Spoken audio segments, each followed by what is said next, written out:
नमस्कार, कसे आहे सगळे? आय होप सगळेच ठीक असाल.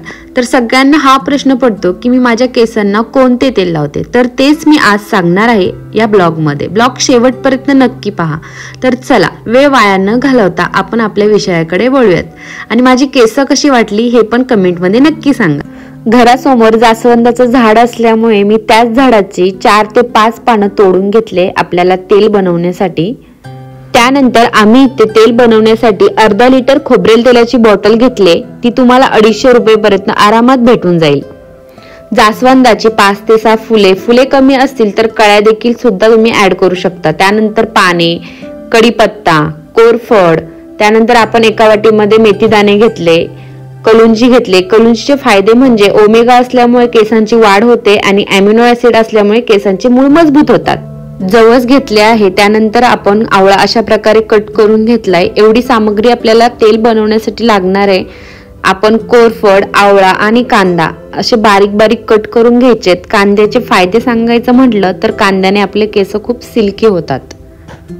तुम्ही इथे पाहू शकता आपण घेतलेली कोरफड, आवळे आणि कांदे कशा प्रकारे बारीक करून घेतलेत. सेम अशाच प्रकारे तुम्ही देखील करून घ्यायचेत किंवा तुम्ही मिक्सर मध्ये देखील बारीक करू शकता. पण मी करणार नाहीये. आपण हे तेलामध्येच एकजीव करून घेणार आहोत. त्यानंतर मिक्सर मध्ये मेथी दाणे, जवस, कलुंजी ह्या 3 गोष्टींचं बारीक मिश्रण करून घ्यायचंय. हे बारीक केलेलं मिश्रण आपण तेलामध्ये एकजीव करून घेणार आहोत. त्यामुळे जास्त बारीक पावडर देखील करायची नाहीये. तुम्ही व्हिडिओ मध्ये पाहू शकता की किती बारीक करायचंय. ह्याच प्रकारे तुम्ही ठेवायचंय. इथे आपण तेल बनवण्यासाठी लोखंडी कढई घेतली आहे. तुमच्याकडे देखील लोखंडी कढई असेल तर तुम्ही देखील लोखंडी कढईचाच उपयोग करावा हेच मी तुम्हाला सजेस्ट करेन, कारण लोखंडी कढईचा रिझल्ट खूप छान भेटतो. त्यानंतर आपण आपल्याला लागणाऱ्या सर्व वस्तू, ज्या गोष्टी आपण बारीक करून घेतल्यात, कट करून घेतलेल्या आहेत, त्या आपण आपल्या कढईमध्ये टाकायच्यात. सगळं एकत्र करून घ्यायचंय. त्यानंतर आपण आणलेले खोबरेल तेल आपण त्या वस्तूंमध्ये, म्हणजे जोपर्यंत त्या वस्तू बुडत नाहीत तोपर्यंत आपण ते तेल भरायचं आहे कढईमध्ये. जोपर्यंत आपल्या तेलाला उकळी येणार नाही तोपर्यंत आपण गॅस फुल ठेवायचा आहे आणि तेल मस्त कडक तापून घ्यायचं आहे.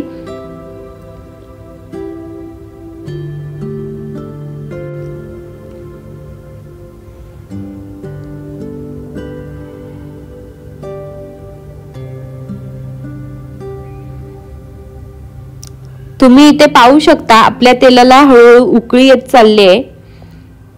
आपण छोटा चमचने आपण हे केलेलं मिश्रण एकत्र करून घेऊयात, म्हणजे तेल व्यवस्थित गरम होईल.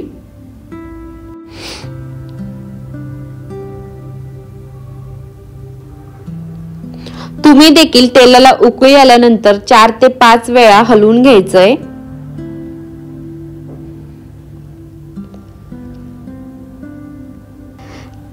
तुम्ही पाहू शकता आपल्या तेलाला छान प्रकारे उकळी आली. त्यानंतर आपण गॅस एकदम स्लो पद्धतीने ठेवणार आहोत.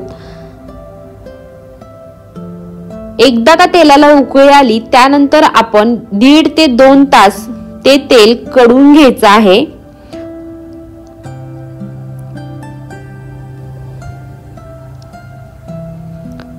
तुम्ही इथे पाहू शकता स्लो गॅसवरती देखील आपलं तेल छान प्रकारे कडत आहे. ह्याच प्रकारे आपण 2 तास कढून घेणार आहोत. तुम्ही पाहू शकता इथे कढीपत्ता, जास्वंद, कोरफडचा लालसर असा कलर होत चाललाय. जोपर्यंत आपल्या तेलातली जास्वंद, कढीपत्ता, आवळा, कोरफड हे लालसर किंवा काळपट होत नाही तोपर्यंत आपण ते तेल कढवायचंय. म्हणजे कमीत कमी तुम्ही 2 तास आणि जास्तीत जास्त 3 तास तुम्ही तेल कढवलं पाहिजे. तुम्ही इथे पाहू शकता आपल्या तेलाचा सुद्धा कलर चेंज होत चाललाय. लालसर असा कलर झालाय तेलाचा. हेच तेल आपण रात्रभर त्याच कढईमध्ये ठेवणार आहोत आणि दुसऱ्या दिवशी सकाळी स्वच्छ कापडाने काचेच्या भरणीमध्ये आपण अशा प्रकारे गाळून घेणार आहोत. तर हे तेल लावायचं कसं? ज्या दिवशी तुम्हाला डोकं धुवायचं असेल त्याच्या आदल्या रात्री तुम्ही केसांना हलक्या हाताने मसाज करून हे तेल लावायचं आहे. आणि दुसऱ्या दिवशी आयुर्वेदिक शॅम्पू जसं की इंदुलेखा, वाटिका ह्या शॅम्पूने आपण मस्तपैकी केस वॉश करून घ्यायचे आहे। तर या तेलाचे फायदे काय? नवीन केस येतात, केसांची वाढ होते, केसांमध्ये डॅन्ड्रफ होत नाही, केस तुटत नाही, केस गळती थांबते आणि खरं सांगायचं म्हटलं तर ह्या तेलाचा कोणत्याही प्रकारचा साईड इफेक्ट होणार नाही, कारण सगळ्या वस्तू ह्या आयुर्वेदिक आहेत। मजबूत आणि मोठी केस बनवण्यासाठी थोडीफार तर मेहनत घ्यावी लागेल।